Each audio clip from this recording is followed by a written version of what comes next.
Esse evento aqui é um evento organizado pela coordenação da Mediateca da FAO, que é um acervo importantíssimo que guarda os trabalhos finais de graduação da FAO. E eles estão promovendo essa divulgação aqui de trabalhos premiados e convidaram alguns atuais e antigos professores e companheiros de IAB e outras instituições para falar aqui, mostrar esses trabalhos para vocês.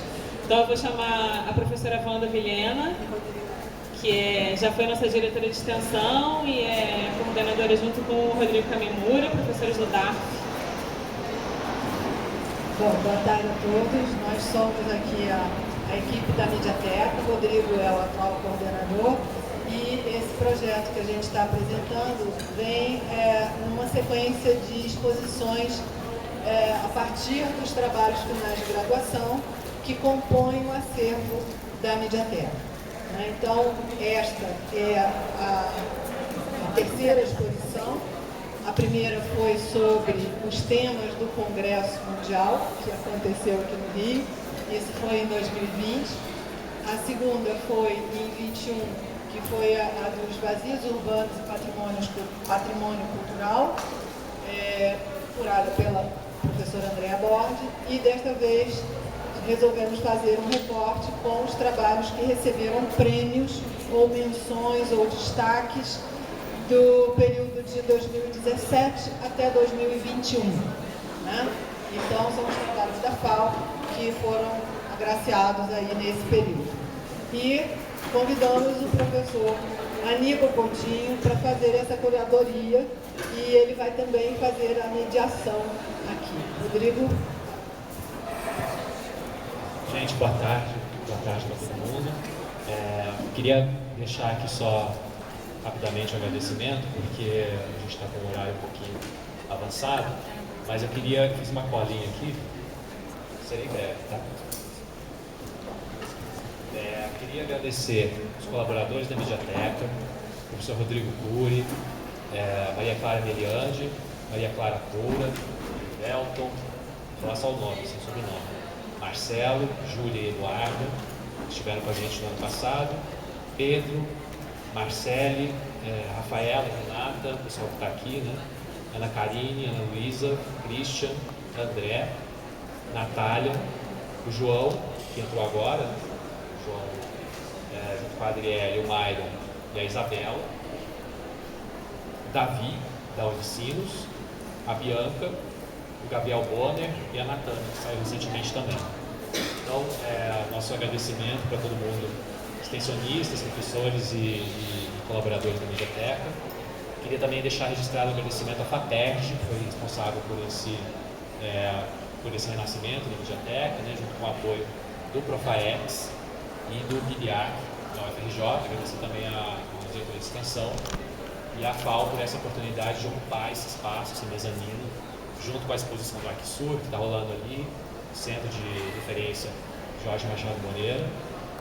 E é isso. Obrigado. Sem mais delongas, eu vou passar a mediação então para o professor Aníbal e agradecer aos convidados. Obrigado. Boa tarde. Eu vou começar aqui apresentando os nossos apresentadores e debatedores com um pequeno currículo de cada um para que vocês se situem e saibam quem são. Apesar de eles já serem bastante famosos, se a gente dispensar apresentações, qualquer ida ao chat GPT já tira um currículo completo deles. Começando o professor Luiz Fernando Janot, arquiteto, mestre em urbanismo aqui pela UFRJ, na sua empresa Janot Associados, realizou inúmeros projetos de arquitetura e urbanismo. Foi professor e diretor do seu curso de arquitetura, do curso de arquitetura da Universidade Gama Filho, e onde também foi professor, diretor. Aliás, professor e diretor é uma marca perene na sua carreira. Ele também foi professor aqui da FAO, onde lecionou até 2012. Só saiu porque foi expulso pela aposentadoria. A expulsória, que agora não existe mais, mas foi decano da Universidade de Santa Úrsula. No âmbito das entidades de classe, exerceu os mandatos de conselheiro titular do CREA e do CAU-RJ, foi presidente do Instituto de Arquitetos do Brasil, seção Rio de Janeiro, é membro do seu Conselho Superior, Por 10 anos exerceu o cargo de coordenador geral de concursos desse instituto. É articulista do jornal O Globo desde 2010.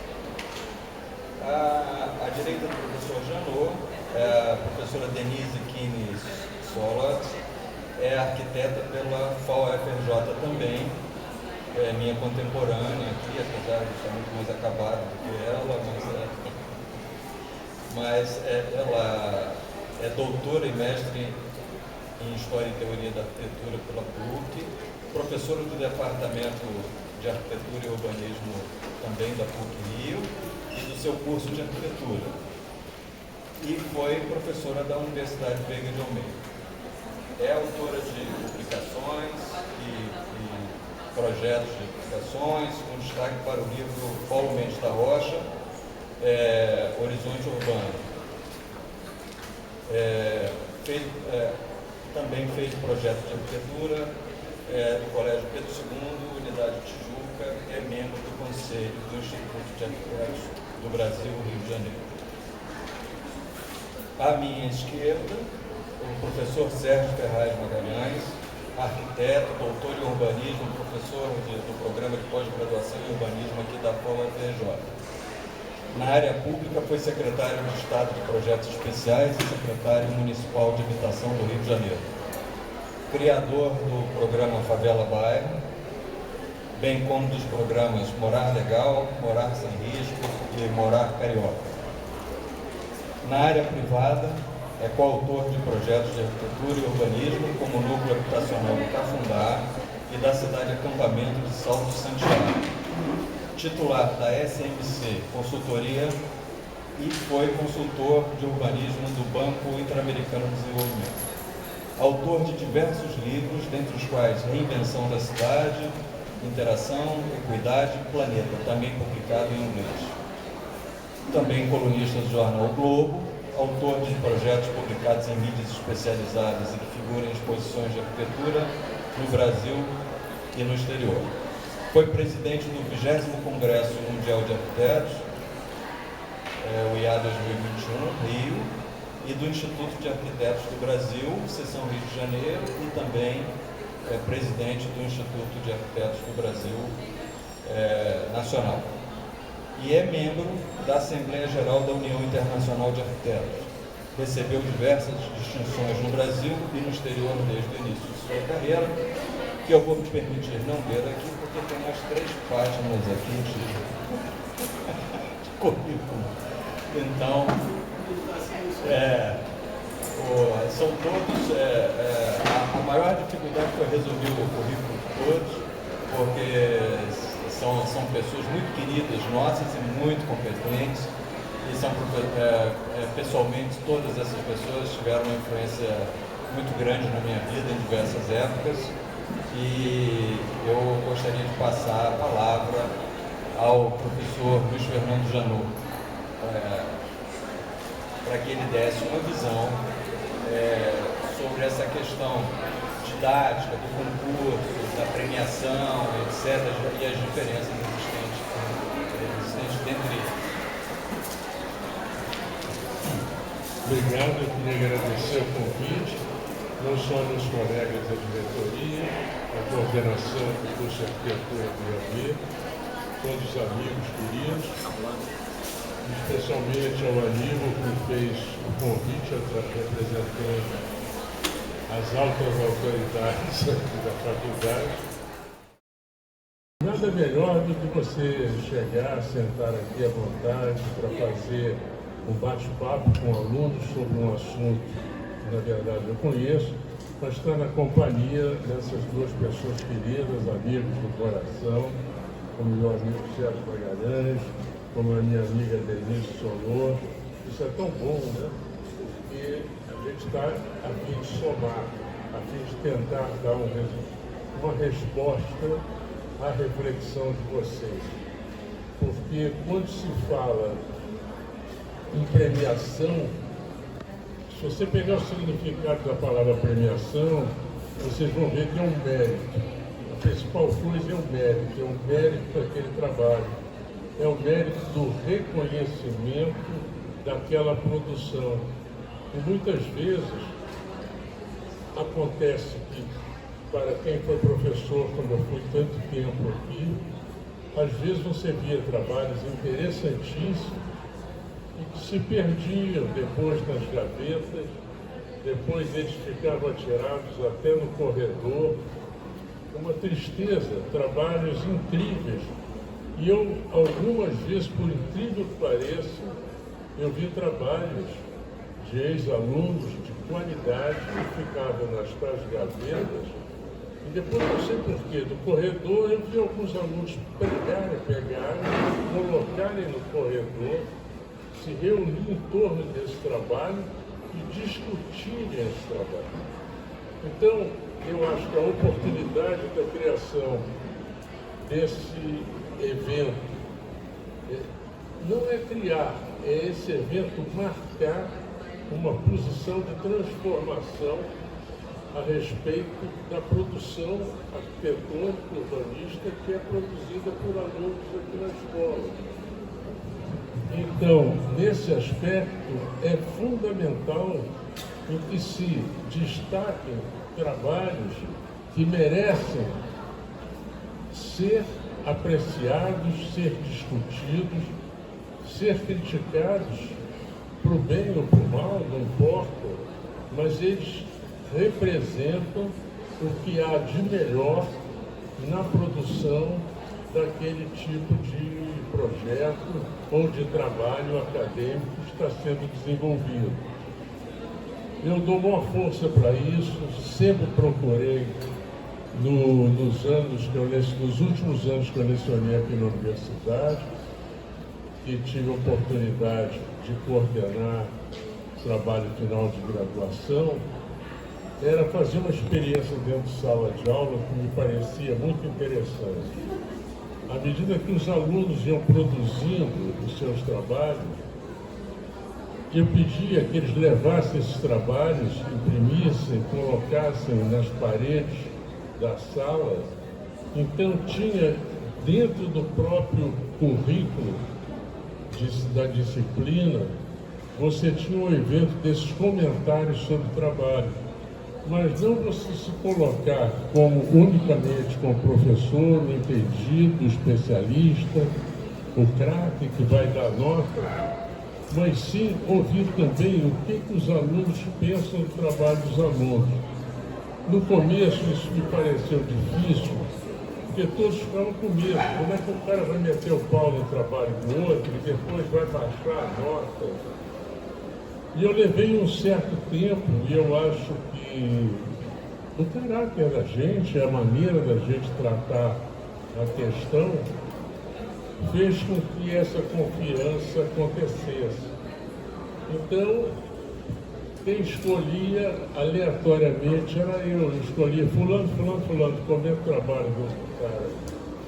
E não se preocupa, pode falar, porque esta é uma etapa do trabalho.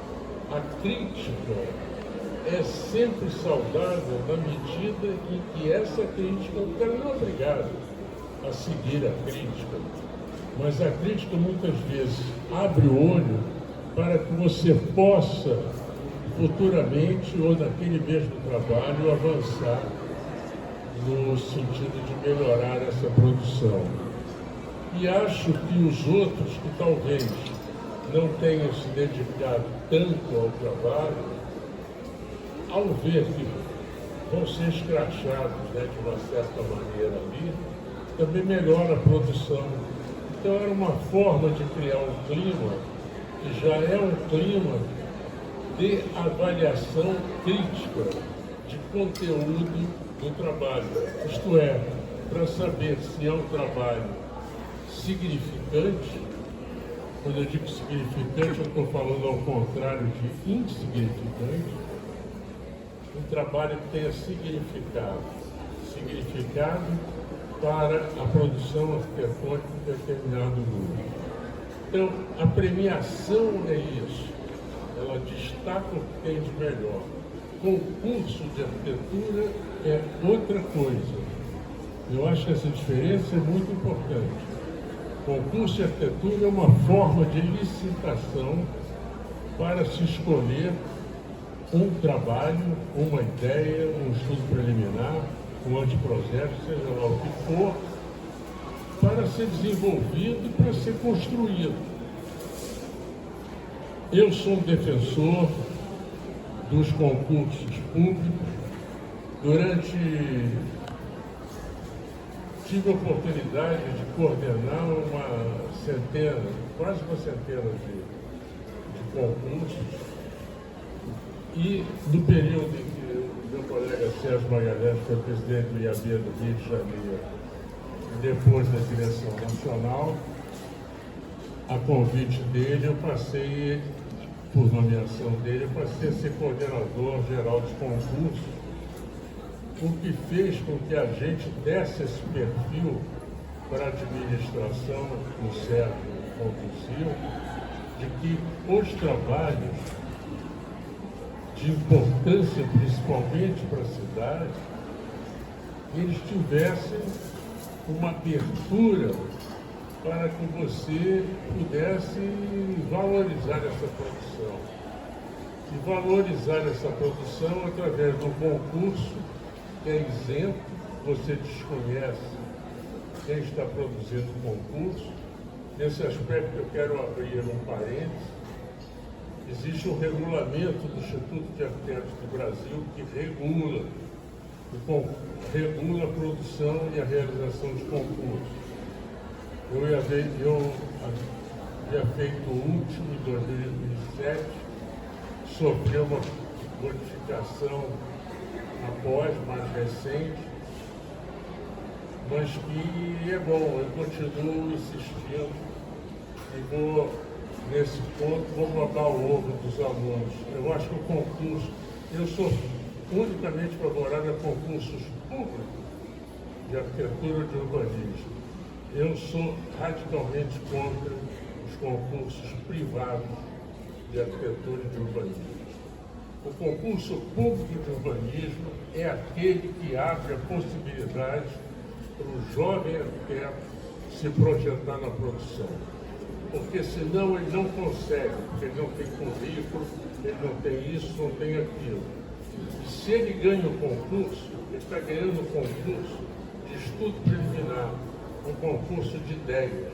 Esse concurso de ideias, vencido por ele, o medo que as pessoas possam ter de que o cara é uma garotada que não vai conseguir desenvolver o projeto, sendo um projeto bem remunerado, como são os trabalhos de concurso de arquitetura, o edital prevê uma boa remuneração, uma justa remuneração. Essa garotada pode, inclusive, contratar um escritório maior para desenvolver junto com ele o projeto naquilo que ele possa não ter capacidade.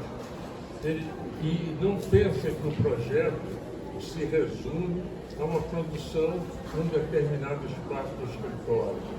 As assessorias, a competência dos projetos tecnológicos, dos projetos de meio ambiente, dos projetos de urbanismo, em tudo aquilo que mexe com a produção de projeto, ele tem condições de contratar gente de qualidade. E digo isso e provo. Os dois últimos grandes concursos, talvez os maiores concursos, ou os mais relevantes concursos que foram feitos ultimamente, que eu tive a oportunidade de coordenar, foram dois concursos para a Marinha do Brasil. Um para a Estação Antártica. Você imagina a dificuldade de projetar a Estação Antártica num território onde o indivíduo desconhece completamente essas condições, dessa vivência lá, de ter que ser construído em 3 meses, porque depois não tem condição. E como você vai preparar esse projeto para levá-lo desmontado e montado. Tudo isso foi ganho por um escritório do Paraná de gente jovem. Eu quero dizer para vocês, corremos, eu tracei os dedos, nós corremos tudo bem. Esse projeto está hoje, um projeto sensacional. Nós construído na Antártica exatamente como foi o princípio empregado no estudo preliminar. Não confunda o estudo preliminar com esse projeto com o projeto definitivo. Todo estudo preliminar passa por ajustes e correções para um anteprojeto. Esse anteprojeto recebe toda a carga de projetos complementares que vão gerar o projeto chamado projeto definitivo ou projeto de execução da obra. Então não há medo, a relação entre o cliente, o solicitante do projeto e o autor do projeto, ela é próxima, tem que ter um entendimento. Não há uma imposição de parte a parte. Tudo foi discutido no edital.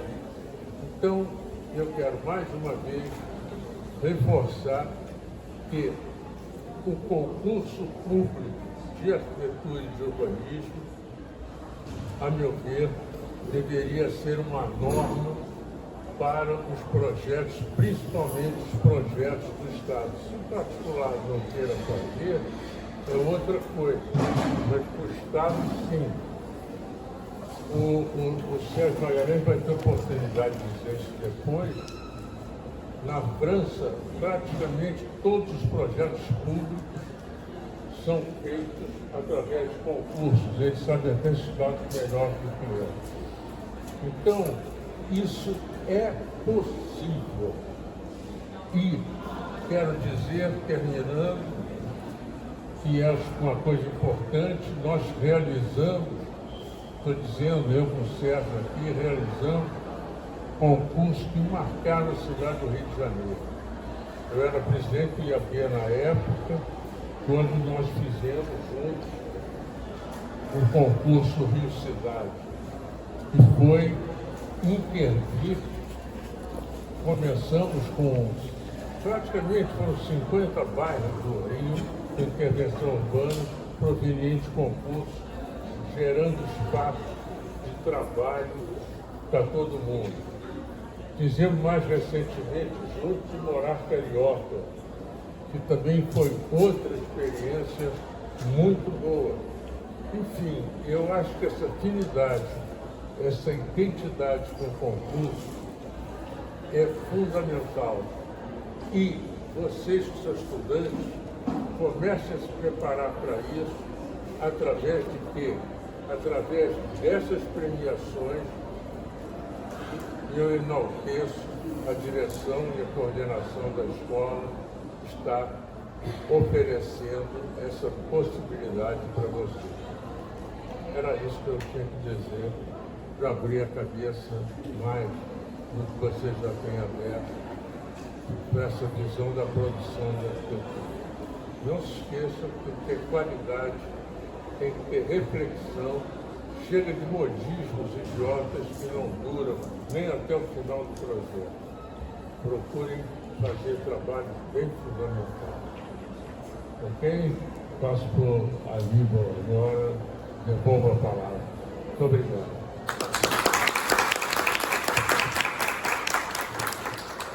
Muito obrigado, foi extremamente esclarecedora aí a sua explanação introdutória aqui para esse nosso seminário, e muito boa essa sua visão, a visão que você deu do concurso, da abrangência e das oportunidades que ele abre, e principalmente da quantidade de pessoas que ele movimenta e treina num concurso de arquitetura. Eu gostaria de passar a palavra para a professora Denise. Ela vai dar uma visão vai prover a vocês uma visão um pouco diferente da visão do professor Janot, não contrária, não, é complementar, do ponto de vista desses concursos de uma universidade particular, como a PUC-Rio e alguns outros aspectos que ela gostaria de levantar. Obrigada, Nilva. Eu queria, em primeiro lugar, agradecer a honra de estar aqui, ter sido convidada pela aqui de volta à FAO, né, porque essa faculdade realmente é onde eu me formei e é onde o coração para sempre. Particularmente a Nilva Coutinho, quando fez o convite, né, a primeira coisa que eu pensei foi, em primeiro lugar, botar ao lado de Janot e Sérgio, que são nesse particular concurso de premiações, né, tem uma experiência que incomparada, mas como eu participei da diretoria do IAB tantos anos e aprendi tanto com os dois, participei tudo morar Carioca, Favela Bar, tudo isso, participei de todas as gestões, inclusive do Demetrio. Então, assim, aprendi muita coisa, mas o que eu poderia aqui acrescentar, né, que o Miguel não falou, então acho que tem uma experiência bastante recente até, eu fui bastante curiosa e aprendi muito, que eu tenho nos últimos anos, acho que nos últimos 5 anos, eu tenho dado aula, eu tenho uma disciplina na PUC, uma eletiva para alunos estrangeiros, uma eletiva em inglês, e eu tenho todo ano uma turma de mais ou menos 20 alunos do mundo inteiro na minha sala de aula. Isso é uma experiência que eu acho que talvez eu possa complementar a fala de vocês, que é muito interessante, porque você imagina que na mesma sala de aula eu tenho alunos de graduação e uns até de pós-graduação, de mestrado, e eu tenho assim, China, Marrocos, Canadá, Alemanha, Itália, França, o que você possa imaginar na mesma sala de aula.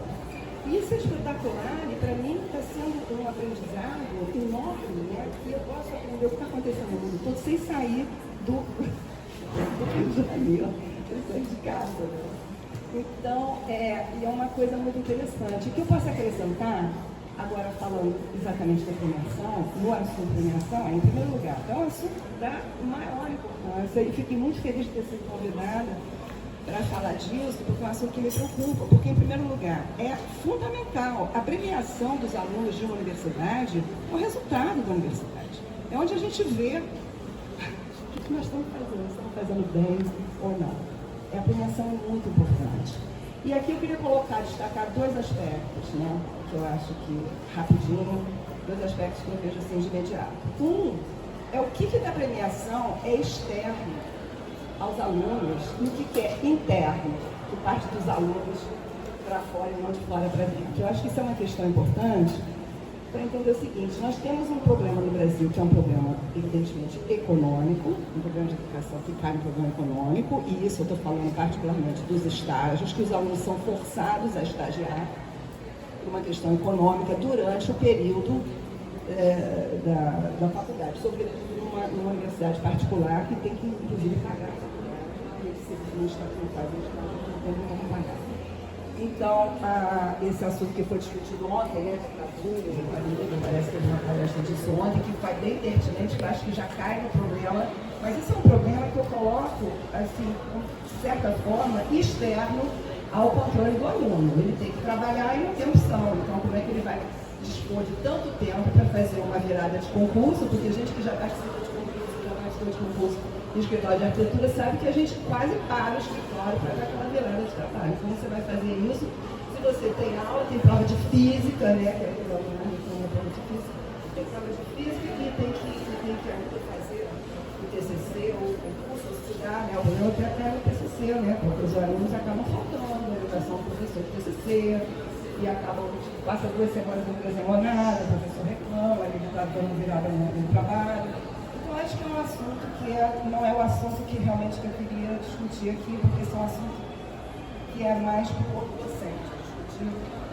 Eu queria falar mais para os alunos, como eu vejo que aqui é muito interessante mais a dos alunos entenderem essa importância do concurso, a importância de uma premiação, e o quanto que o aluno pode, ele tomar iniciativa para contribuir disso, porque eu acho que cada vez mais mas no mundo inteiro, eu reparo que a tônica da universidade hoje é o aluno ser autodidata. O aluno brasileiro, pelo que eu estou vendo, é muito dependente do professor, comparado com outros alunos. Eu não estou falando só dos Estados Unidos, estou falando alunos, inclusive, da América Latina. Eu tenho estudantes que são do Paraguai, que são da Colômbia, que são de países vizinhos, que tiveram uma colonização mais parecida com a nossa. Então, e que tem um tipo de autodidatismo que eu não estou percebendo nos alunos brasileiros. Então, assim, em que medida os próprios alunos, vocês mesmos, não poderiam também tomar mais iniciativa e depender menos dos professores? Porque não é o professor orientador de TCC ou de concurso, não é o professor fazer o trabalho para você. Nem é o professor que tem que dizer tudo. Se você tem que ter iniciativa, e em cima da sua iniciativa, o professor vai orientar. Então, assim, eu acredito que a gente tem um tipo de ensino que é histórico-cultural no Brasil que ainda está muito enraizado no escravocrata, patriarcal, né? De você ter aquela dependência de outros para fazer um serviço para você. Tanto o serviço quanto o serviço de cima para baixo e de baixo para cima. Existe uma dependência ainda que eu sinto dos alunos brasileiros, seja que eu estou falando de Rio de Janeiro e talvez São Paulo, também que eu conheço um pouco mais. Mas, de qualquer maneira, eu sinto essa dependência, eu sinto que o aluno vem para a orientação de TCC esperando que o professor vai dar conta, né? Vai orientar no sentido de direcionar objetivamente, mas não é assim, porque ele tem que achar as soluções dos problemas que ele mesmo está criando. Você tem que entender que você vai fazer um projeto, você cria um mundo de problemas daquele terreno que o problema não tinha antes do seu projeto. Né? Bota um monte de problema no terreno que não tinha problema nenhum e acha que o professor tem que resolver os problemas que não existem, na verdade, você que criou. Então, eu acho que essa autoconsciência do aluno, essa relação autodidata com o aluno, ele com ele mesmo, e quanto mais o aluno entender que o professor universitário é um professor que ele pode usar mais, e usar muito mesmo, e perguntar tudo. Mas para você ter uma boa pergunta, você tem que ralar primeiro. Não dá para sair uma pergunta. Você tem que desenhar, você tem que ralar, tem que trabalhar muito, tem que querer. E a premiação, não adianta você achar que a premiação só vale quando você ganha o prêmio. Ah, então não ganhei prêmio, então não adiantou nada. Não, adiantou tudo. Participar de uma premiação é uma experiência fundamental para a formação de qualquer aluno, de qualquer universidade, onde você aprende mais que tudo. E não só isso, normalmente os concursos, tanto do IAB quanto concursos nacionais e internacionais, vocês vão ganhar um certificado de participação e de classificação na premiação, mesmo sem prêmio. Esse aluno, assim, aos olhos de todos os professores e também dos chefes de escritório de arquitetura, esse aluno está na frente dos outros. Porque você ser arquiteto, infelizmente, não precisa só ser criativo e talentoso. Existe também a parte prática da arquitetura, da responsabilidade, do cumprimento e do seguimento de regras, que é uma coisa que eu, na minha experiência de professora, sinto muito. Quando alunos tão talentosos, né, tão criativos, fazem projetos tão bons, e chega na hora de entrar no concurso e falar, olha, seu trabalho de TCC está excelente, leva para o IAB. E aí o aluno tem preguiça de ler regulamento e acaba sendo desclassificado porque não fez a prancha do tamanho certo, coisas desse tipo. Arquiteto tem que ser um cara que tem que ser um gerenciador também, não dá para achar que arquiteto é só criatividade, senão você vai fazer artes plásticas. Eu acho que a artista plástica pode ser um cara bem criativo, mas o arquiteto não pode ser só criativo. Então, eu acho que os alunos poderiam também pensar em que medida a gente pode só colocar a responsabilidade da dificuldade que vocês têm, entendo totalmente do lado do aluno, que é um sofrimento, fazer aquelas provas todas, assistir aula, ter que estagiar, ainda ter que participar de concurso, eu entendo totalmente como é difícil, mas, assim, a nossa experiência com história, né, a gente vê que os maiores gênios do mundo, né, não eram os mais ricos, não eram os mais... Assim, não nasceram em berços esplêndidos, né? Quantas pessoas, Machado de Assis, acho que é um exemplo brasileiro que mostra que, em circunstâncias bastante difíceis, ele vira um gênio, né? E sendo estudado hoje, Machado de Assis, no mundo inteiro. Então, assim, eu acho que a gente pode também partir... Tem coisas que de dentro para fora resolve. Não muito mais do que ficar esperando, né? O dia que o Brasil vai ser, vai todas as condições perfeitas de situação para a gente poder ter tempo de fazer um projeto para ser criado. Nunca vai ter isso, né? Eu acho que a gente tem que se virar mais.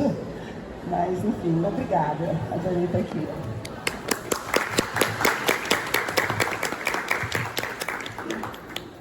Muito obrigado, Denise, aí, pela sua visão particular dessa questão aí da autonomia dos alunos também, sobre o processo, né?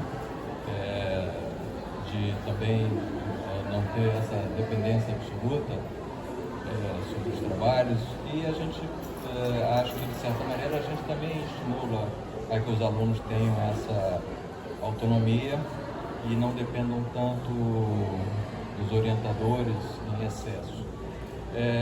Eu gostaria de passar a palavra ao professor Sérgio Magalhães, que vai nos fazer... Você vai fazer uma apresentação, Sérgio? Vai fazer uma apresentação?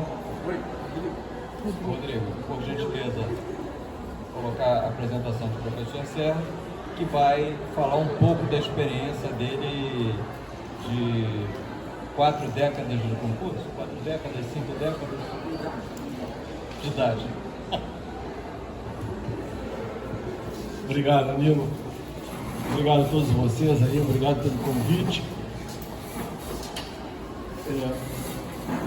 O Aguila pediu para eu falar sobre a minha experiência em concurso.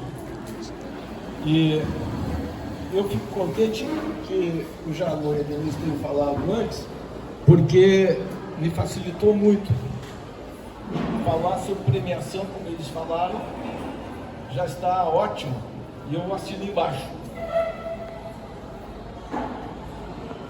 Só lembrando que o IAB do Rio de Janeiro já realizou, acho que 40 e tantos anos de premiação estudantil,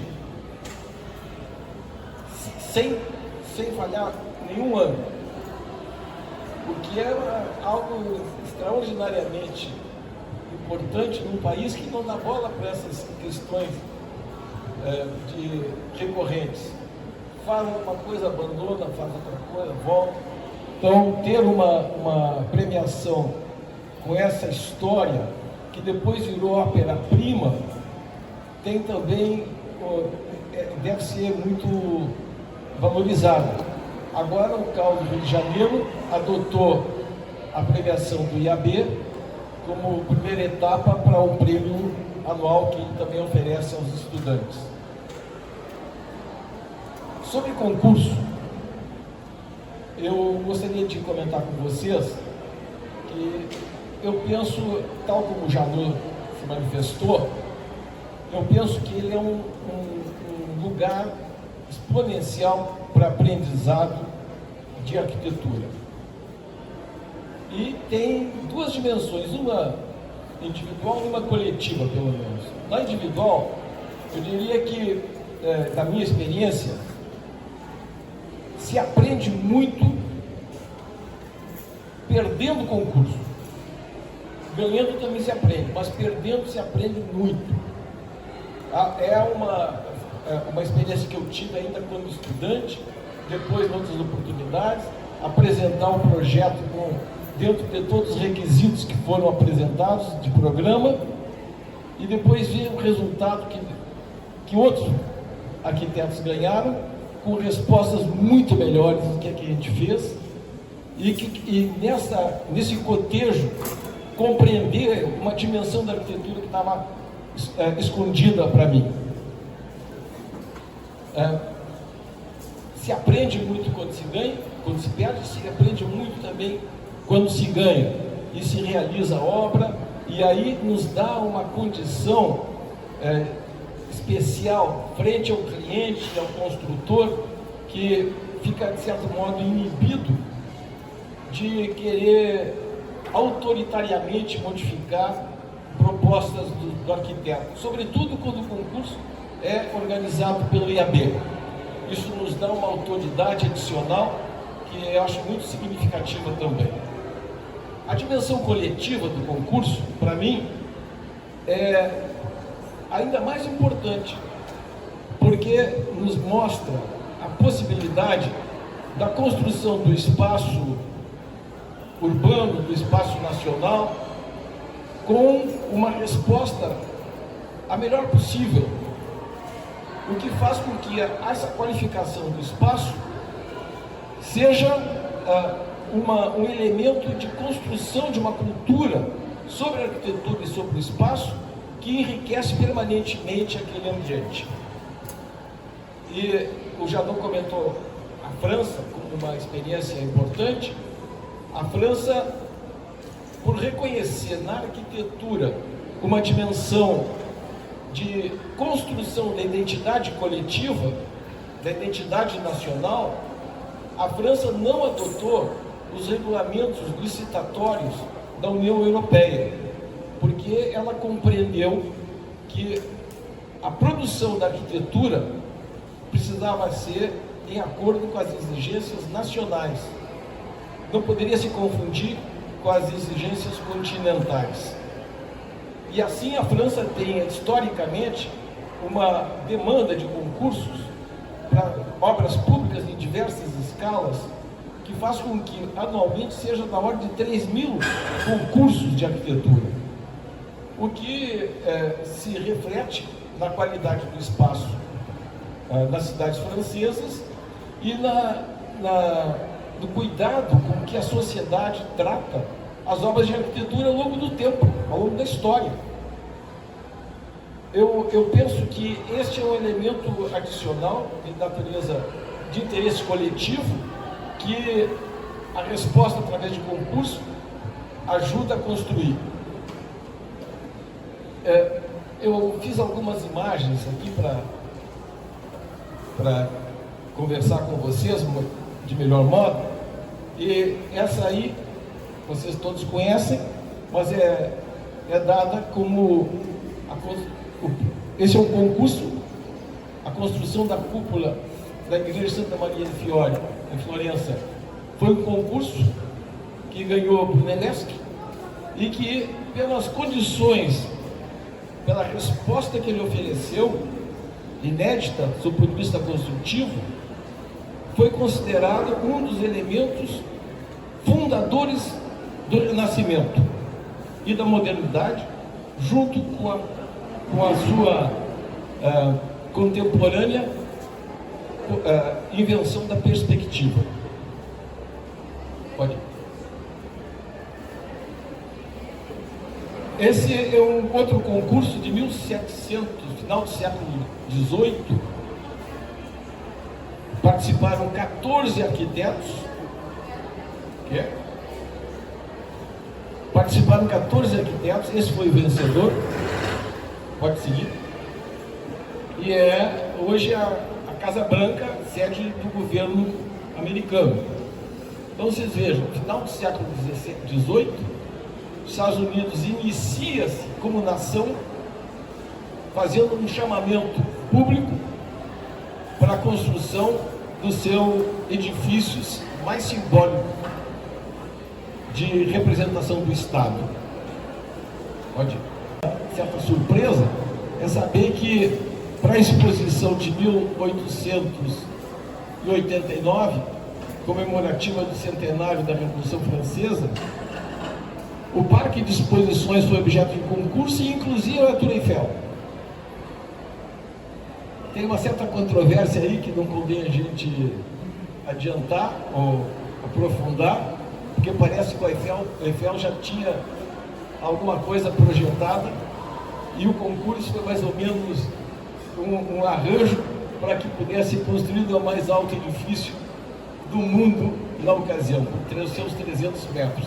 Mas, de qualquer modo, o conjunto foi objeto de um concurso público. Pode. E esse é também uma obra importantíssima. Eu tive a oportunidade de visitar a exposição dos trabalhos apresentados. Foram 750 projetos apresentados. 30 foram selecionados e esse foi o vencedor. Projeto da equipe de jovens arquitetos, na ocasião. Rogers e piano, para o Centro Georges Pompidou em Paris. Pode voltar? Voltar. Aí interessante é uma mudança que houve entre o concurso, a resposta de concurso e a obra construída, é que a fachada do edifício seria um grande ecrã. Aí essas imagens eles estariam sendo projetadas permanentemente, que depois não se configurou desse modo por dificuldades tecnológicas na ocasião, mas que hoje talvez já fosse possível. De qualquer modo, há uma proximidade muito grande entre esse trabalho vencedor, sob o ponto de vista do edifício, e o trabalho resultante. Mas absolutamente igual é a proposta urbanística, com a construção daquela praça inclinada e que, de certo modo, conforma um anfiteatro à frente do edifício. Pode ir. Pode ir. Aí já é uma experiência pessoal. Eu estou no Rio de Janeiro, eu me formei no Rio Grande do Sul. Estou no Rio de Janeiro desde que me formei, e esse caso aqui tem responsabilidade sobre isso, porque no último ano da faculdade, nós participamos de um concurso da Bienal de Arquitetura de São Paulo para escolas de arquitetura. Era um conjunto residencial para 8.000 pessoas no Butantã, em São Paulo. E a nossa equipe foi vencedora. Isso foi uma coisa espetacular. Um estímulo incrível, foi uma maravilha. Foi patrocinado pelo BNH, que queria saber novas propostas para não repetir os conjuntos residenciais ordinários que ele reconstruía e que foram depois condenados e recuperados incrivelmente 40 ou 50 anos depois com o famigerado Minha Casa Minha Vida. Mas o BNH, ao propor isso aí, foi organizado pela Bienal e pelo IAB. Nós apresentamos uma resposta diferente dos conjuntos residenciais, fomos vencedores. Depois eu vim para o Rio de Janeiro fazer mestrado e logo em seguida fui trabalhar no escritório do arquiteto Henrique Mille, que tinha sido presidente do júri. Então, por isso que eu digo que esse projeto foi, de certo modo, responsável por eu estar aqui no Rio de Janeiro hoje, graças a Deus. Pode passar. Esse é o centro comunitário desse projeto, pode ir. É uma maquete de um dos tramos. Aquele primeiro imagem também é maquete. Pode ir. Esse é o segundo projeto de concurso também, que aí já é o escritório aqui do Rio de Janeiro, que nós tínhamos montado. Magalhães Barros, Petric e Pozzano. Esse é um concurso para o Inocop, um conjunto residencial em Jacarepaguá, para 1.500 unidades habitacionais. O que eu queria mostrar aqui para vocês é essa relação entre por que um concurso enriquece a dinâmica do escritório, porque enriquece a própria compreensão sobre a arquitetura. Que nós somos obrigados a pensar de um modo muito mais amplo e livre do que seria na mera resposta a uma demanda do cliente. E eu acho que esse projeto evidencia isso bem claramente. Essa é a maquete que nós apresentamos no concurso. Pode ir? Pode ir. E nós fizemos uma interpretação de alternativas de ocupação do terreno de 10 hectares para mostrar para o júri que o nosso é o melhor. E o júri acreditou. Mas então, quando a gente faz essa experimentação, nós estamos testando as coisas que a gente está dizendo. Então isso permitiu que a gente tivesse convicção plena naquilo que estávamos apresentando. Tão plena que fomos bem sucedidos ali. Pode ir. Então são as diversas hipóteses de ocupação, então a gente faz uma avaliação de cada um dos elementos, bom rendimento, fechado para o entorno, desfigura a paisagem, porque a paisagem era muito bonita, certo? A gente faria toda uma retórica sobre cada uma das possibilidades. Pode ir. Pode ir. Olha. Aí, também por conta de ser concurso, nós elaboramos uma reflexão sobre os espaços e as suas diversas escalas e como nós deveríamos responder isso do ponto de vista do projeto. Então, um espaço comunitário, um espaço vicinal, um espaço doméstico, etc., e com as suas características, fazendo com que, na hora de se avaliar o projeto, fizesse uma correspondência entre o que estava se propondo e a conceituação que estabelecíamos. Pode ir. O centro, ali onde está a praça, ali era a sede da antiga fazenda, são 10 hectares, e então o espaço comunitário converge para a praça, mantendo os edifícios à mesma altura, a única altura, e diminuindo o número de andares na medida que sobe o terreno. Mas, de todo modo, os apartamentos têm duas frentes e abrem para esse espaço comunitário que é fortalecido pelo olhar dos moradores ao longo do percurso. Pode ir. Pode ir. Pode ir.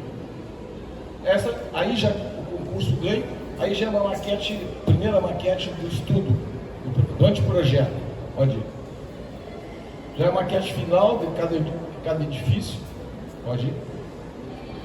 A obra final. Pode ir. Pode ir. Pode ir.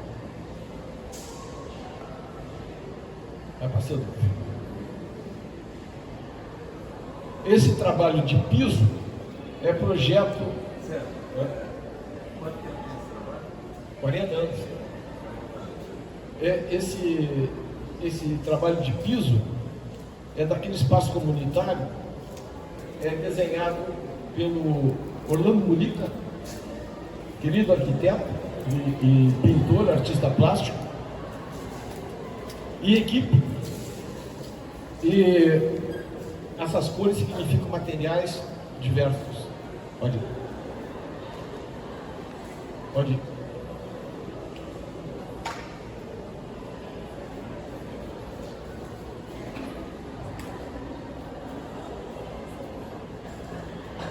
Final dos anos 90, começo dos anos 2000, a Caixa achou que tinha que reformar, reformou e fez isso aí, que eu nunca mais voltei lá. Pode ir. Agora, concursos onde eu tive alguma participação. Esse aí no governo Saturnino Braga, na Prefeitura do Rio, Flávio Ferreira era secretário de Urbanismo. Nós fizemos esse concurso para o Tribunal de Contas, ali na Cidade Nova, e o vencedor foi o arquiteto Assis Reis, da Bahia, que infelizmente o edifício não foi construído. Pode ir. Depois o programa Favela Bairro foi uma inovação em termos metodológicos, e o concurso foi organizado pelo IAB, sob demanda nossa. Foram selecionados 15 equipes, depois no segundo concurso selecionou mais 15 equipes, depois eu acho que no terceiro ou quarto, aí já não foi concurso, já foi uma licitação, a ponto que todos os projetos do Favela Bairro resultaram de uma proposta feita a partir de um debate, de um concurso, né? E o que permitiu a criação, como o Janot comentou, a criação de inúmeros escritórios de jovens arquitetos. Porque quando começamos o Favela Bairro, a equipe de arquitetos que trabalhava com favela era mínima, tinha 10 pessoas. Quando eu deixei de ser secretário, 8 anos depois, eram 1.500 técnicos de nível superior que trabalhavam no Favela Bairro, entre arquitetos, engenheiros, sociólogos, etc. E eu, pelo menos aqui, uns 10 ou 15 escritórios de arquitetura permanecem até hoje, como Arc 5, como a Fábrica, como o Jaureg, mas o Jaureg já existia, como da Solange, Arquitraço, enfim. E em outras cidades também. Pode ir. Outro foi o Rio Cidade, a mesma coisa, foi o mesmo processo. Na ocasião eu era diretor de projetos do IPP, e o Conde foi escolhido secretário, Luiz Paulo Conde, que na ocasião era diretor aqui da faculdade. O Conde foi escolhido pelo recém-eleito prefeito César Maia para ser secretário de urbanismo. Aí o Conde me perguntou se eu queria trabalhar com eles. Eu já era da prefeitura. E o que eu queria fazer? Nós tínhamos tido uma experiência com o governo saturnino de projetar um eixo da Avenida Rio Branco. Eu disse para ele: eu gostaria de fazer a recuperação de 3 eixos importantes da cidade. Um na Zona Norte, um na Zona Sul e um no centro. Aí o Conde achou bom e disse: então ótimo, vamos fazer isso. Levou para o César Maia a proposta, o César Maia disse que não estava de acordo que fosse 3, queria que fosse 15. Pô, 15? Que maravilha!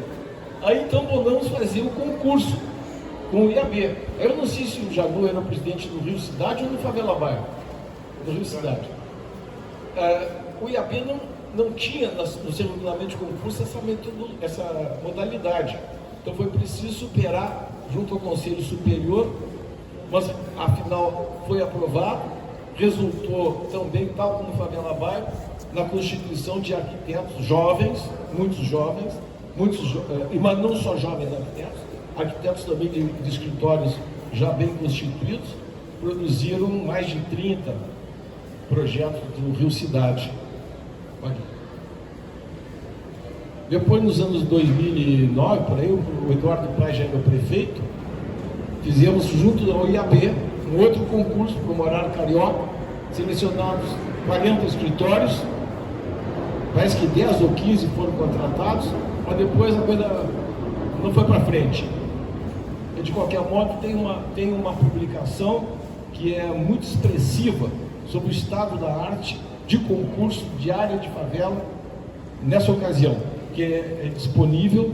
Eu acho que é um bom instrumento de consulta e pesquisa. Pode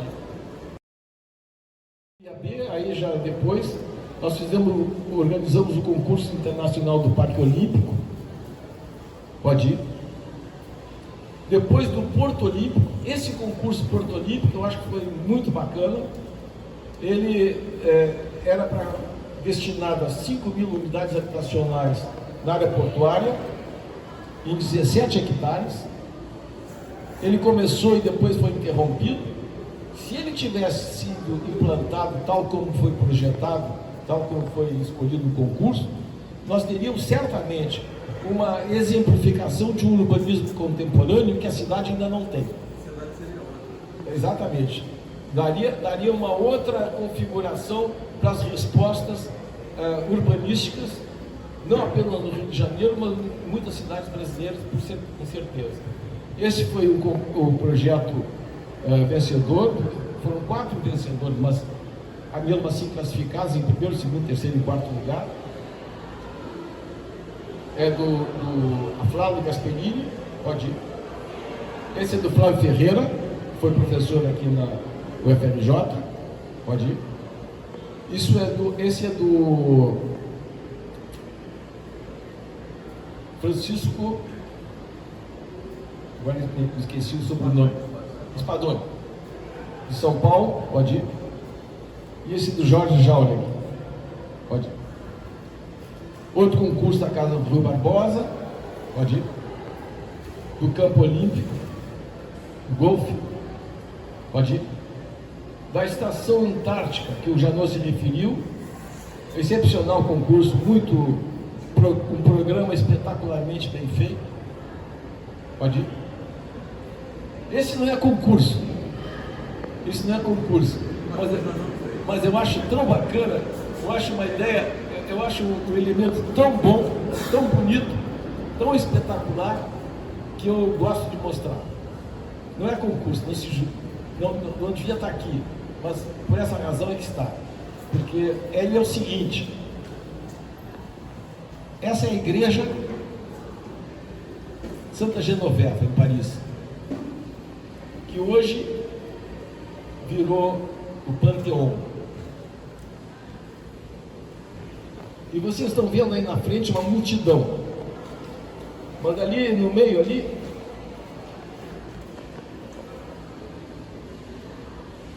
tem o rei Luís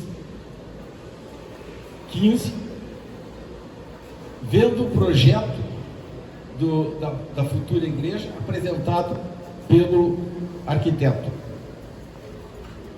Isso é 1762 e essa pintura é 1763. Quer dizer, o pintor estava lá e fez os seus esboços e depois completou o quadro. Esse quadro está em exposição no Museu Carnavalet em Paris. Mas por que ele está apresentando o projeto se a obra já está pronta? Cara, isso aí é uma maquete 1 para 1. Para o rei saber como é que ia ficar a obra. Para não ter dúvida sobre a qualidade do que estava contratando.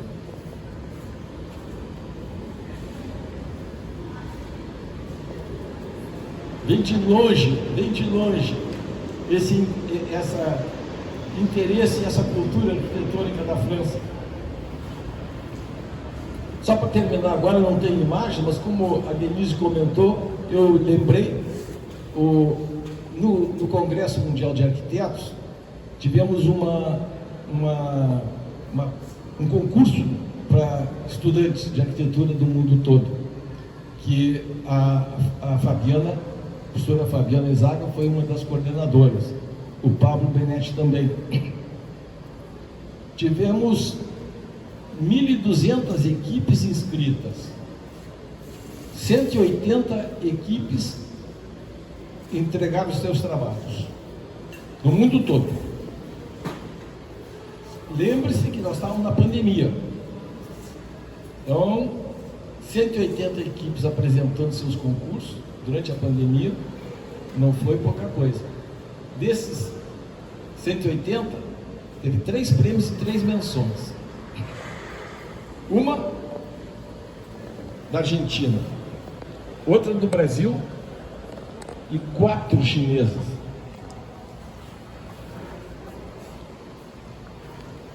Quando a Denise falou que tem estudantes do mundo todo, até chineses, eu lembrei disso. Todos esses projetos estão disponíveis online nos anais do Congresso, que foram publicados há uns meses atrás. Tem lá o QR Code, vocês podem pegar ali, e ali vocês veem todos esses projetos premiados. Muito obrigado. A apresentação aqui muito melhor do que nós poderíamos supor, esperar, e os alunos terem uma visão muito ampla, não só da importância, mas como da necessidade da promoção de concursos e de iniciativas semelhantes. Eu gostaria de colocar uma pergunta, e aí para vocês, acho que vocês são as pessoas mais indicadas para resolver. Qual seria a maneira de nós termos mais concursos promovidos pelo IAB ou concursos públicos no Brasil, para que a gente chegasse a uma situação pelo menos 10% da França, num país tão grande, com tantos arquitetos, com tantas escolas de arquitetura e com tantos arquitetos precisando colocar o seu trabalho pela primeira vez, com tantos arquitetos jovens e talentosos, como a gente vê pelo resultado aqui desse concurso, que são projetos excelentes, excepcionais, e esses futuros, agora já arquitetos, eles poderiam perfeitamente participar desses concursos e com um ganho excepcional.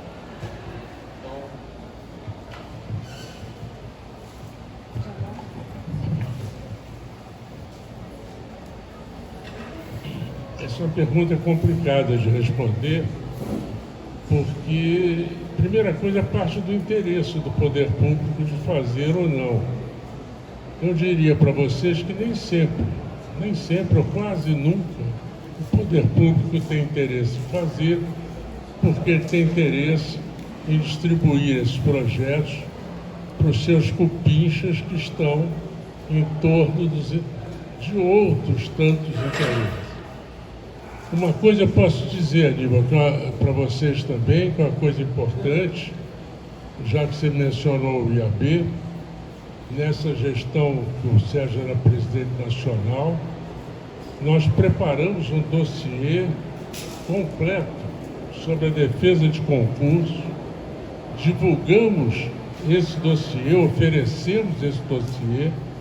Estou dizendo isso que eu trabalhei muito nesse dossiê, para todo o Brasil, para todos os IABs do Brasil, solicitando que cada IAB, não deixar para a direção nacional apenas, mas cada IAB, através dos prefeitos e governadores, recebessem esse material, discutissem isso e que o IAB convencesse esses políticos a que utilizassem o concurso público de arquitetura como uma forma de licitação e que sempre seria um concurso de estudos preliminares para poder também atender à velocidade do projeto, a necessidade de decisões muitas vezes rápidas, e não assustar o cara saber que ele tem chance de opinar também, não vai receber um pacotão pronto e dizer que vai ter que construir isso de qualquer maneira. Não é assim. Agora, isso parte de uma política, como você citou, o IAB, de uma política do IAB, uma política do CAL, uma política de todas as instituições que estejam interessadas nisso. Tem que haver uma relação dessas instituições com o poder público. Nós conseguimos. Se a gente conseguiu, como o Sérgio mostrou, vários projetos aqui, por que os outros não podem conseguir? Deixa eu falar uma coisa aqui que eu me lembrei uma coisa que o Paulo Mendes da Rocha me falou sobre a questão de concurso. Ele é uma pessoa bastante dentro disso, né, que ganhou tantos concursos. Então, mas o Paulo me falou uma coisa aqui. Para entrar num concurso, a primeira coisa que a gente tinha que saber é quem é o júri. Que nem sempre a gente sabe quem é o júri. E isso é mais ou menos o que você estava falando. Hã? Quando publica o edital, você sabe quem é o júri. Mas sempre? Sempre. Bom, não era sempre. Então, sempre, mais agora, né? Porque Paulo já me reclamou disso algumas vezes, de concursos que depois o júri não era muito. Mas que antigamente não fosse. Hoje em dia sempre tem. Eram 3 jurados, eu me lembro que eu passei para 5 jurados. Mas isso nacional? Ou está falando do IAB? Não, IAB. Ah, do IAB. Não, eu estou falando fora do IAB. Hã? Sempre é. Mas, enfim, o Paulo tinha falado isso, que realmente o júri é uma coisa muito importante, né? Quem é que está sendo chamado por júri de ser pessoas neutras, né? Sim. Como já... O Janot pontuou essa questão de fazer com que o concurso possa ser de interesse para o governante. Isso, de certo modo, está contemplado parcialmente na lei de licitação, mas não é obrigatório. Mas antes do concurso, nós temos a questão do projeto. Vitório Gregotti tem um livro muito interessante em defesa da autonomia do projeto como instituição cultural. E isso, segundo ele, e segundo a literatura, vem desde o começo da modernidade, quando a obra ficou de um lado e o projeto ficou anterior à obra de outro. Essa autonomia do projeto, que, de certo modo, organiza os cursos de arquitetura desde então, essa autonomia de projeto está sucumbida, morreu, ou pelo menos está adormecida no nosso país, diferentemente do resto do mundo. Desde 2008, medidas provisórias que viram lei vão paulatinamente dispensando a exigência prévia de projeto para fazer licitação de obra, culminando em 2015 com a lei que permitiu todas as obras públicas, federais, estaduais e municipais, serem contratadas sem projeto. Contrata a obra diretamente ao construtor e o construtor se responsabiliza por fazer o projeto. Isto é, acabando com a autonomia projetual, fazendo com que os interesses comerciais do construtor, do empreiteiro, sejam hegemônicos.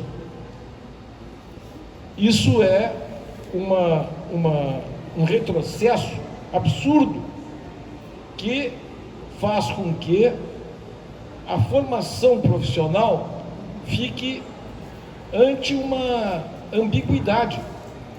Está se formando um conjunto de jovens para produzir alguma coisa que não é demandada, senão subalternamente por interesses comerciais. Então, para mim, essa é uma questão crucial que ainda não está compreendido pelo conjunto dos nossos colegas, nem pelas nossas instituições e nem pela sociedade.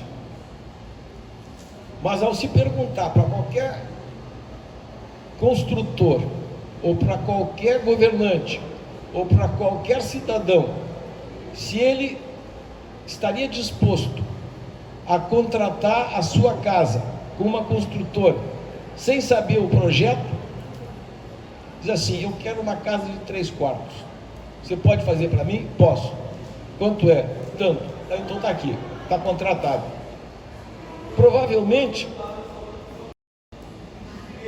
quase ninguém arriscaria contratar uma construtora sem saber o que projeto ela construiria.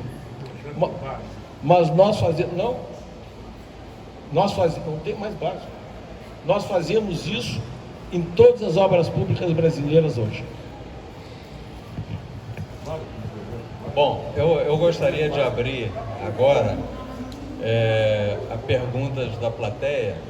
Antes eu queria fazer uma menção, mas acaba de sair aqui arrastada pelo professor James Miyamoto.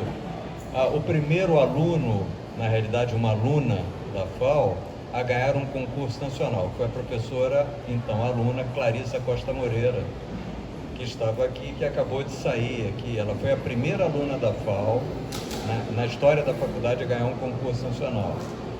E ganhou ópera-prima há mais de 25 anos atrás, se eu não me engano. E eu gostaria de saber se alguém quer fazer alguma pergunta. O professor Carlos Eduardo Nunes Ferreira gostaria de fazer uma pergunta. O microfone é seu. Bem, boa tarde para todo mundo, prazer aqui estar com vocês. Uma pergunta simples, só uma provocação, que é a seguinte: nós falamos de TFG, premiação, e o Sérgio Magalhães citou o prêmio do BNH, né, que era um prêmio para os trabalhos finais de graduação do Brasil inteiro, e que eu me lembro que eu me recusei a fazer, porque quando chegou a minha vez, não existia mais nem o banco, e a universidade estava insistindo em fazer o prêmio. Não vou fazer, e fiz uma revolta aí no centro acadêmico e acabei fazendo um projeto aqui para a cidade universitária. Mas a pergunta é: vocês acham que concursos internos dentro da faculdade seria uma boa iniciativa? Porque hoje a gente tem um fenômeno aqui na FAO, que é o seguinte: a quantidade de notas máximas no TFG. Então acaba que não existe mais, né, uma qualificação, já que a produção já está no patamar de notas 10, né? O que vocês acham? Um concurso interno entre os trabalhos finais de graduação poderia estimular esse esforço a mais que vocês falaram quando participam do concurso, ou poderia gerar uma competição indesejável entre os próprios alunos? O que vocês acham? Vocês como docentes, né? Eu acho que se está todo mundo tirando 10, a gente podia ampliar, fazer o valor máximo ser 15.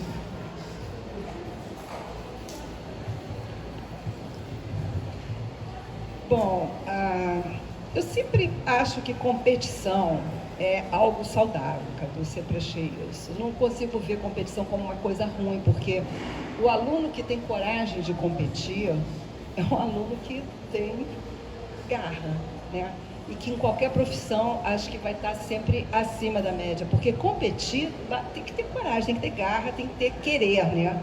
E tem que ter vocação para aquilo que ele está trabalhando. Assim, eu sou bem favorável à competição no sentido totalmente positivo da competição, não precisa ter o sentido negativo. Porque quando você compete, a delícia é competir, né? Não necessariamente, mas claro, todo mundo quer ganhar. Mas eu acho que a competição, eu vejo como saudável, minha opinião de ver que, porque eu acho que existe sim, na época de hoje, talvez, eu sinto que antes, né, quando eu estudava aqui na FAO, por exemplo, a gente tinha nós éramos contra muita coisa. E ser contra muita coisa faz com que você projete melhor, né? E eu vejo um pouco a geração de hoje, apesar de que, assim, eu adoro, eu acho que todos os alunos, até comparando os alunos do mundo inteiro, eu acho que os alunos, de modo geral, são sempre muito inteligentes, são sempre muito competentes, e é tudo uma questão de você estimular ou não. Não existe aluno que não possa ser estimulado. Eu acho que os alunos são excelentes, nunca é um problema do aluno, tudo que acontece. Mas eu acho que a competição, o que falta talvez hoje ao aluno, aí me lembra o Argan, né?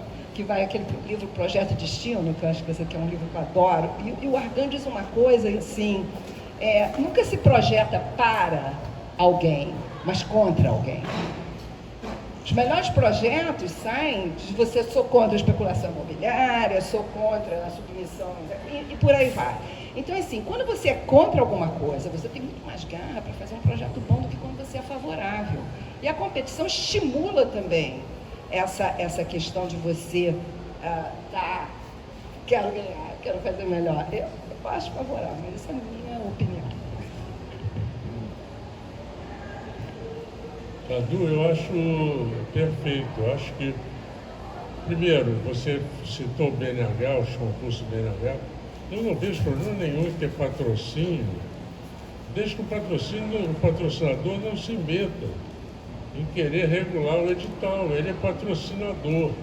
Ele vai ter o símbolo, o logotipo dele, vai ter o escambau, vai participar de cerimônias de premiação, mas a organização, o raciocínio, o pensamento sobre o concurso tem que ser dessa comissão constituída aqui dentro, que será responsável por isso. Segundo lugar, eu acho que no concurso não deve se confundir alhos com bugalho. Você chegar e querer, aí compara uma igreja com estádios de futebol, por hipótese. Isso é a liberdade do trabalho final de graduação, de escolha do tema. Mas eu acho que deve ter também, se for o caso, determinadas categorias para que você possa ter um efeito comparativo. A terceira coisa que eu acho que é um pouquinho mais arrojado e, ao meu ver, não impede a criatividade do aluno, pelo contrário, ela ao gerar alguma dificuldade, ela gera uma oportunidade de maior criatividade, é que esses trabalhos sejam trabalhos inseridos no contexto urbano da cidade do Rio de Janeiro, no caso da nossa universidade aqui. Porque eu não consigo mais, já não consegui, agora então não consigo mais desvincular a arquitetura do urbanismo. A arquitetura não é mais aquele sonho modernista que você projetava, depois encaixava aqueles princípios em qualquer local. Nem que precisasse derrubar meia Paris, como propôs Corbusier. Eu acho que você olhar o contexto urbano, entender que sociedade vive naquele local e poder produzir um projeto com todos os condicionantes fisiográficos que atuam naquele projeto é fundamental. O exemplo que o Sérgio deu do concurso que eles ganharam de Cafundá é isso. Ele apresentou uma porrada de outros exemplos de implantação, mas apresentou um para justificar que aquilo era o melhor relacionamento. Então, essas coisas não quer dizer que o concurso vai acertar em cheio. Eu gostaria, para terminar, fazer uma provocação, jogar uma bomba aí, se vocês quiserem. Porque, por exemplo, vocês reflitam sobre se vocês gostam, se você acha que está coerente o projeto do museu na Avenida Atlântica, o museu, o MIS, se tem a ver, se aquilo está coerente, qual é a justificativa dele em relação àquele entorno. Se o cara cagou solenemente para o entorno e defende aquilo conceitualmente, ele tem que defender conceitualmente. Eu acho que não defendeu nada, porque está lá aquele projeto cheio de defeitos, uma rampa que ninguém conseguia subir, que enfiaram uma escada. E ninguém vai subir por aquela escada com o risco de cair daquela escada. Olha, ninguém vai conseguir fazer manutenção direito naquelas placas furadinhas de alumínio, com a maresia que tem na Avenida Atlântica. Então, foi um concurso, só que foi um concurso privado, um concurso particular. Por que ele ganhou é outra questão, entendeu? Então, eu acho que essa questão, quando você insere no contexto urbano, você abre uma discussão muito maior, inclusive sobre a cidade. Porque o que adianta se fazer um projeto hoje de arquitetura do cacete no centro da cidade, se o centro da cidade está desocupado e não tem uma política de ocupação para reverter essa questão urbana em Rio de Janeiro. A política de habitação, a política de ocupação do centro da cidade é uma política que favorece o mercado imobiliário em outros bairros. O cara pode construir, elevar gabarito no Leblon, no Ipanema, no Escambau, na Barra, e pode botar um edifício ali que não vai ser ocupado de novo. Aí, olha, gente, vamos pensar na cidade, vamos pensar no urbanismo, na arquitetura, está vindo junto ou a reboque, não queria dizer a reboque, mas a provocação está feita para a reflexão de vocês. E eu acho que pensar arquitetura é pensar no questionamento e não emprenhar só pelos ouvidos dos professores ou emprenhar pelos olhos deslumbrados com aquilo que a mídia te leva a obrigar a você gostar. Gostou, Diego? Muito. Bom, se está todo mundo ganhando 10, eu acho bom, isso eu acho muito legal.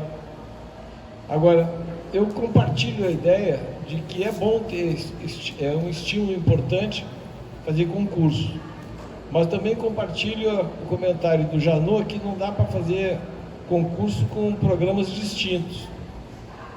Então, talvez para caminhar para frente, eu vejo também que tem muitos projetos FG que são bem qualificados por conta da escolha do tema, não necessariamente pela resposta arquitetônica ou urbanística. Então, todos nós ficamos muito interessados quando o tema é muito atual, quando o tema